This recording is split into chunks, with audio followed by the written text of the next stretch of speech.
I will never forget when GoldLink performed Crew DC and Glizzy stepped out and the crowd went fucking crazy. Yeah, I remember. I don't know if I think I seen that online. Yeah. It was one of the ones. It was one of the ones that was like, okay, this song's gonna be something. This song's gonna be crazy. Blackprint Radio, we're back. J5, Josh Pease, MC. Yeah, man. And we're here with my guy Henny, man. Dude, Crew. Like, how does it feel to be a part of that record? What is it, like diamond by now? You know what? I'm still waiting on my plaque. It's actually 5. It's 5X. Wow. 5 times platinum. I got my 3. That's crazy. Like, that doesn't happen often for. First of all, I wouldn't call that a regional record, but that's a very DMV record, like with Shy and Brent and GoldLink's. So like that doesn't happen very much for a record like that. And then I just feel like more than a lot of these, 5-time platinum records, that just felt organic. Like that just is a really feel good song, and it just kind of just popped up and bubbled, and it didn't feel like there was a lot of like gaming of that. Like it just was good music that just responded well. Yeah, for sure. I mean, even how long it took to get to that kind of like peak sort of mass consumption. You know what I mean? It came out at the end of 2016. We felt it getting hot probably in January, February. Shot the video. Still didn't know that it could do that. And then I remember when the first Shazams came back, because we started it off out at DC Radio, right? We could do our own relationships. We didn't have to go do RCA. And they started playing it, and it was like off the Richter on Shazam. Like it was like number 1 on Shazam within like a week of the radio playing it in the market. And then that kind of like, oh shit, I think we got something, and then it bubbled that summer, turned into like the culture hit of the summer of 2017, right? Absolutely. If you're cool, you knew that record. Still didn't go all the way, and then radio really kicked in towards the end of the summer. Going into that DC show, actually, that you just referenced, right into that was when it was I think it was number 1 on urban radio a couple of weeks before that show. So really turned into this like thing. It was out of there. Yeah, it was out of there. Yeah. It was one of those moments I was like, I wish I was back home to see that, because just for both those artists, super, very much at that point of the city, especially Glizzy. Like I remember listening to him, Money Problems back in the day. When I was in college, I got Money Problems. It was like, that was the shit. Just to see him, you know what I'm saying, in that space, it was amazing to see it. It felt really good. Yeah, and that record was a departure for him too, but it fit. Everything fit perfectly. Like you rarely ever hear records like that. And I remember talking to him after the record came out, and I was like, man, like I was like, you need to get one of them Brent Flyers hooks for yourself. He was like, he's like, man, that kid won $250,000 for a hook. I was like, hey man, that's what happens when you deliver something that good. 5 times plat. Yeah. Yeah, man, it's so crazy in hindsight, because you got to think about it too. Those were 3 non-mainstream artists. Exactly. Right? Mm-hmm. Like Brent was brand new. GoldLink was bubbling in the underground, but definitely didn't come close to breaking yet. And Shy had moments. He had Awesome, but he still was kind of like, he cooled off a bit, right? Mm-hmm. So it was such an interesting story for just the relevance of DC, man. It's nothing like it, man. Even like when I think about what that record means, having 3 guys from the DMV, where everyone's careers kind of panned out, but what everyone kind of means to that scene, and for how potent that song was, for a song like that to be like 5 times platinum, like it's crazy. Like, it's kind of if like something happens to me and I stop doing this shit tomorrow, to know that I helped give the DMV a record that important, that's kind of like what it's all about, and to think that it's that, it's funny. We've had some like funny references to what that song like is. That it's almost what's the Campbell song that's just like legendary. Lucchini. Yeah, Lucchini. Yeah. Yep. So Lucchini, that was a reference point that me and Tunji used to always have. Or that's that's actually more true than like. I mean, I don't know if it was facetious, but that's more true than you think. Like it really is a song that like no one would have thought had reached that level of ubiquity, and it's there. It's there, yep, and it bubbled very organically, very culturally. It checks all those boxes of being like hella cool, but still having a really strong hook, but still very commercially successful, you know, number one in urban radio and 5 times platinum. You don't get that a lot without having like a massive, and then it didn't have a big artist on it. Yeah. So it makes it kind of even more special. It really was about the moment in time and what the record did for people.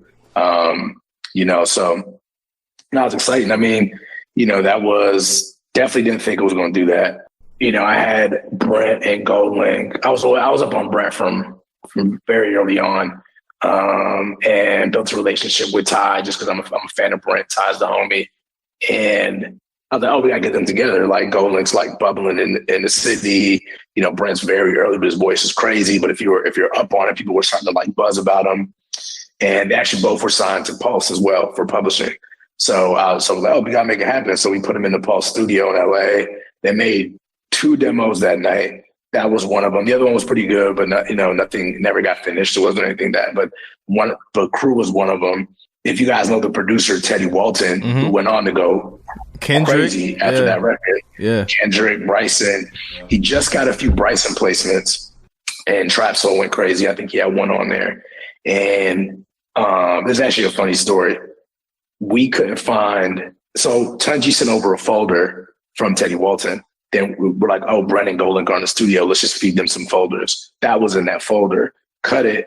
Then he couldn't find the files. Oh, shit. So we were like, nah. We were like, bro, you got to find the files to this beat. Like, we knew the song was special, but we didn't know it was going to be that. But yo, it's definitely on the album, right? It's got to be on the album. We're making an album at that time. And I remember FaceTiming Teddy, and he was in Memphis in his mom's kitchen with his laptop open on Fruity Loops. Trying to convince me. So he didn't even do like a pub deal yet. Like he still lived at his mom's crib. And he was like, yo, like I can figure it out. I'm gonna remake it. I got some ideas. Every remake came back. No, actually, hold on, I remember what happened. It wasn't that he couldn't find the files. An artist he was developing did a song to the beat. On that beat. I hate when that happens. Yeah, oh my God. I hate that. He didn't want to get the beat up. So he was like, nah, I'll work on it, but he also didn't want to lose the placement. And then finally we got it, we got it back, and he had to tweak some stuff, and we're like, all right, cool. And how Shy happened was, I remember, so Shy and GoldLink were freshmen. They were XXL freshmen at the same time, but they still had no records together, right? Oh, but he makes very different music than Shy. But this was the first demo where I was like, this kind of needs like a street rapper. And he was like, yeah, but like who? Because he only had relationships like that, like Trell or this. Well, we should put Shy on this. Y'all just were up freshman XXL. We've been looking for that moment to connect the dots on y'all two. All right, cool. Let's see what I say. I hit my man Benny, who worked with Shy for years. Shy loved it. Shy always had a great year. Shy loved it. Sent it back in like a week or two. And I was like, oh shit, we got a Shy Lizzy verse. And we were all like, oh shit, no, it's fire. And the rest of the album sounded so different than that song, because that wasn't really his sound, right? But we were like, but actually it's funny, Kaz and him and some people that are in their circle in DC, they're like a little bit younger than me, of course, they were like, man, yo, this is like really fire. And I remember that I've never seen the energy. I always thought it was dope, but they were like, yo, this is actually super fire. And I was like, fuck it, let's put it out. And we threw that record out in December of 2016. Like the label didn't even care. They're like, yeah, whatever. What a shot doesn't mean that much anymore. This Brent kid is like super new. Like, cool. If y'all really fuck with it, put it out. And then by the time we came back from Christmas break in January, niggas was like, hold on, this shit is kind of bubbling. Like 5 people hit like Derek, who's still one of my best friends to this day. He's still at RCA.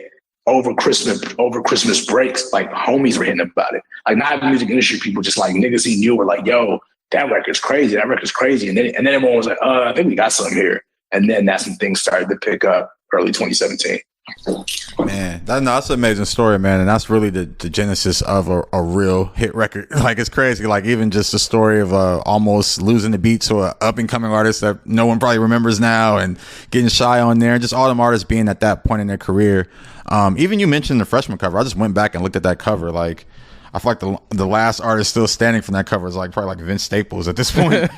But that was notoriously not one of the best covers ever. Yeah, it was like Kid and OG Mako. Kid up there 10 years later. Shit's crazy. But we're up at our hour. I feel like we could talk to you for forever, Henny, for sure. But thank you so much for your insight and your stories today, bro. Yeah, for sure, man. Damn, I feel like we didn't even get to like all the new shit going on. Yeah. Well, what do you got coming up before we get out of here? Let's get into the new shit, because I think I would hate to call it the part 2 of EQT, but you got Masego, you got Smino. Like, tell us a little bit about just what you got going on the label side and the publishing side. Yeah, for sure. I mean, we had a pretty big year or two with Masego, with the record with Don Toliver and the Grammy nomination and everything going on with him. So it's been awesome to see him develop over the past 4 years. And he was the first artist signed to the label too. So it was a big milestone for Tadao and Mystery Lady and his growth and all that stuff. And then Smee, who's, just came out hot with this record with J. Cole called 90 Proof. And we just put a tour on sale with Jid. So super excited. I mean, this album is incredible, the one that we're about to put out on him, and seeing where he's about to go to that next step. And then our development artists that are really exciting, like Mindy. Burhana's coming back with another record that he just finished. It sounds great, an album. So yeah, it's just it's exciting things happening all around. And yeah, on the publisher side, we've been just really focused on producers and songwriters. So dudes that write and work and produce at our studio in our world. It's just a place for us to continue to develop them. Like we do our artists, but in a different way, right? Right. So that's really what the publishing arm was kind of started for, less to necessarily sign a whole bunch of artists to it, but more to kind of world build and be in partnership with the producers and songwriters that are making the stuff that lives in our world, right? So and that's kind of what that's for. So it's been cool, man. It's been cool seeing the ecosystem grow and bubble to what it is now, and just excited for what's next. Absolutely, and thank you so much for being on the show. Shout out to EQT, everybody over there. They work super hard. I know when Josh was over there, he was like, "Yo, we're doing some big shit," and you guys still are doing big shit today. Man, y'all. Matter of fact, shout out to he just signed his deal recently, Skywater. That's one of my favorite artists right now. I'm just glad you guys. Oh, you did bring him up a couple weeks ago. Like a couple weeks ago. We just started managing him. Yep. Yeah. You guys just did the deal over at was it Geffen? Yeah, Geffen, yeah. Yeah, man. Shout out to the team at Geffen. Shout out to Dash. I'm looking forward to that, man. Skywater is one of my freshmen, at least.